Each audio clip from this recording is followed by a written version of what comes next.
भारत पेंशनभोगी समाज ने कहा है कि केंद्रीय सिविल सेवा पेंशन नियम 1981 के अनुसार वर्तमान में जो कम्यूटेशन फैक्टर का टेबल है वह पुराने मापदंडों और पुरानी पद्धतियों के आधार पर बनाई गई है। पिछले 10 सालों में ब्याज दर, मृत्यु दर और जीवन प्रत्याशा में बड़ा बदलाव हुआ है, इसलिए कम्यूटेशन फैक्टर टेबल को संशोधित किए जाने की आवश्यकता है। क्या है कम्यूटेशन फैक्टर टेबल? जब कर्मचारी रिटायर होते हैं तो वे अगर कम्यूटेशन कराते हैं तो कम्यूटेशन की गणना जिस टेबल के आधार पर की जाती है उस टेबल को कम्यूटेशन फैक्टर टेबल कहा जाता है। उदाहरण के तौर पे मान लीजिए अगर कर्मचारी 60 साल में रिटायर होते हैं तो कम्यूटेशन फैक्टर टेबल से 61 साल का एज वैल्यू लिया जाता है। अगर कर्मचारी 58 साल में रिटायर होते हैं तो कम्यूटेशन फैक्टर टेबल से 59 साल का एज वैल्यू लिया जाता है। इसी के आधार पर कम्यूटेशन की गणना की जाती है, इसलिए कम्यूटेशन फैक्टर टेबल का महत्वपूर्ण रोल होता है। कम्यूटेशन फैक्टर टेबल नीचे दिया गया है। कम्यूटेशन फैक्टर का है पुराना फॉर्मूला। भारत पेंशनभोगी समाज ने केंद्र सरकार से मांग की है कि कम्यूटेशन फैक्टर टेबल में सुधार किया जाए। कम्यूटेशन फैक्टर टेबल पुराने डेटा पर आधारित है। अब समय आ चुका है कि इसमें सुधार किया जाए। पेंशनधारकों को होता है वित्तीय घाटा। भारत पेंशनभोगी समाज ने कहा है कि कम्यूटेशन की बहाली की वर्तमान की अवधि 15 साल है, जो कि अनुचित है। वास्तविक बहाली 11 साल से कम की अवधि में हो जानी चाहिए। 15 साल की अवधि में पेंशनधारकों से अत्यधिक वसूली कर ली जाती है, जिससे उनमें वित्तीय तनाव पैदा होती है। कम्यूटेशन फैक्टर टेबल में संशोधन करने की मांग।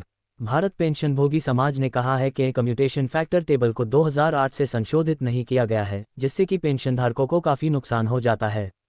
पिछले कुछ सालों से आरबीआई रेपो दर, बाजार ब्याज दर, जीवन प्रत्याशा और मृत्यु दर में बदलाव के कारण कम्यूटेशन फैक्टर टेबल को हर 5 साल में संशोधन करने की आवश्यकता है। कम्यूटेशन फैक्टर में विसंगतियां। कम्यूटेशन फैक्टर गणना में विसंगतियों के परिणामस्वरूप दिनांक 2:08 2008 के बाद रिटायर होने वाले पेंशनभोगियों को पहले रिटायर लोगों की तुलना में कम्यूटेशन राशि में 16.5% की कमी हो जाती है।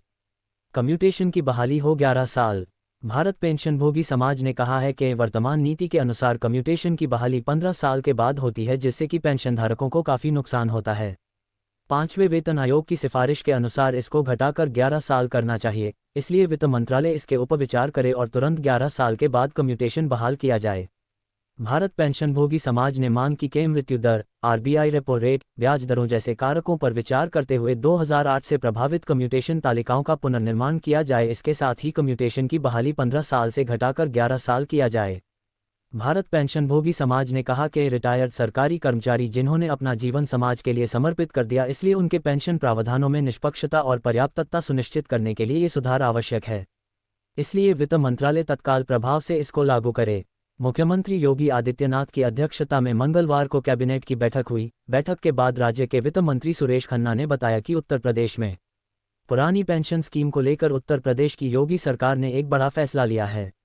दरअसल मुख्यमंत्री योगी आदित्यनाथ की अध्यक्षता में मंगलवार को कैबिनेट यूपी सरकार की अधिसूचना के मुताबिक 28 मार्च 2005 से लेकर उसके बाद सूबे में ज्वाइन करने वाले सभी राज्यकर्मी न्यू पेंशन स्कीम एनपीएस के ही दायरे में रहेंगे।